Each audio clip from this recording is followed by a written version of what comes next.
আরও একটি বিষয়, মনে করো বেনজিনের কয়েকটা নামও রয়েছে, আবার নাম ফিনাইল বা অ্যারাইল। তোমরা এরকম বেনজিন রিং না দেখেও কিন্তু অনেক সময় দেখতে পারো কি লেখা আছে এআর, এআর লিখে ওইস লেখা আছে।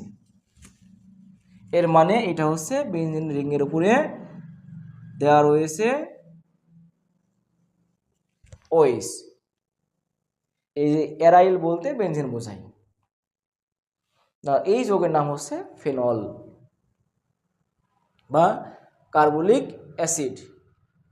আর অনেক সময় লেখা থাকতে পারে পিএইচ, এটাও কিন্তু বেনজিন ফিনাইল, লেখা আছে পিএইচ CH3।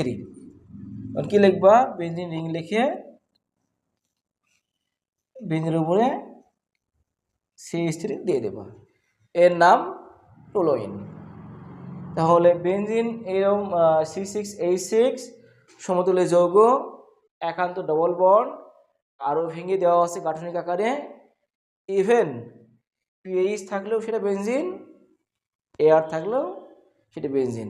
তাহলে আমরা বেনজিন যে কয়েকভাবে লিখতে পারি সে সম্পর্কে জানতে পারলাম।